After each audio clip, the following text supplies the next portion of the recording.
No matter what I conjure, it could not help me deflect the angry death of every hopeful thought that I might be a lover or a fighter, that I'm not in someone's spider web or net I could be caught, but I'm too bitter, better off alone, guess I forgot. So what do you want me to say? Sorry.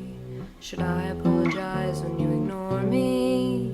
Didn't ask to be right or to be lonely, or to be hatched into an ugly story.